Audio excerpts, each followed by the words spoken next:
The new I-9 was revised on August 1st, 2023. So Amy got right on this right away at HR Simple to get the word out. Current version of the Form I-9 has a revised date on the bottom left. So this is a way you can tell which I-9 form you have. And so the rule is you can't hire or continue to hire anyone who's not authorized to work.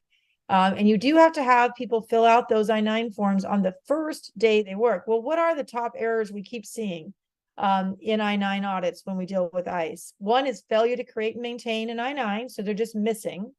Number two, failure to require the employee to complete Section 1 on the first day of employment. Number three is failure to re-verify expired work authorization for alien authorized to work until. So you do have to have, the easiest way to say that, you have to have a tickler system.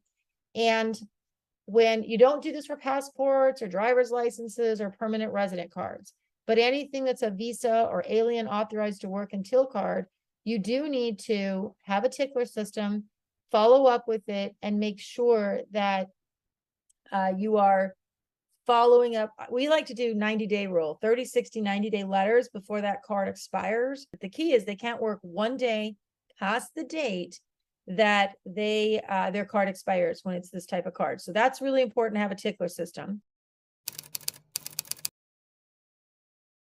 The August 1 form it contains the most significant changes to the Form I-9 since 2013. All right, what about this new Form I-9? All right.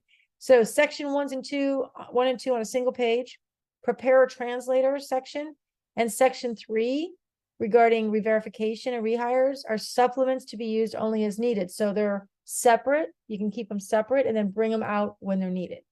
The fillable PDF, sometimes people were using that, was modified with the intent that it be easier to complete on a tablet or mobile device. The fillable PDF no longer has drop-down menus, interactive tips, and alerts when information is incomplete. So they took them all away.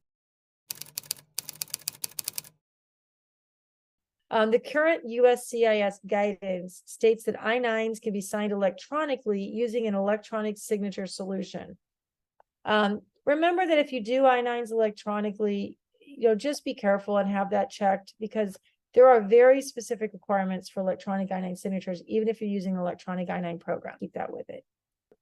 But just remember, when you're certifying, photocopies are not acceptable except for a certified copy of a birth certificate.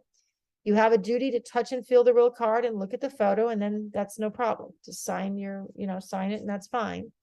But make sure the person actually touching and feeling the card is the one who signs. Look for misspelling or photo not matching or age being significantly different. Now, this is the supplement B, re-verification and rehire. So you put in the names here again at the top of the page, because remember, it's a separate page. So they want us to get that name in there so it matches up who it's for.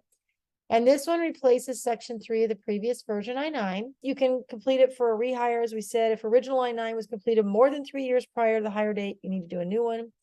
But also remember, if the original I-9 was a previous version of an approved I-9, you have to do it as well with the new I-9. Now, this is important, PowerPoint 54. This is the one you use for your retention. So a current employee I-9, you keep forever. Always keep current employees I-9s. But for the people who separate from employment, resign or terminated, this is the system. If you just follow this, it's a 3-year, 2-year, 1-year rule. And usually what people do, they literally just have manila folders in a drawer and they stick them in there for 3-year, 2-year, 1-year by month, and then they shred them every month until they're gone. And the funny thing is, it's kind of counterintuitive when you actually do the formula on this. When you do, if someone worked for you more than 3 years, you're only going to keep them 1 year and shred. But if they work for you less than a year, that's like the longest length to keep them 3 years. So it's looking for counterfeit rings and documents. That's why they ask you to do that.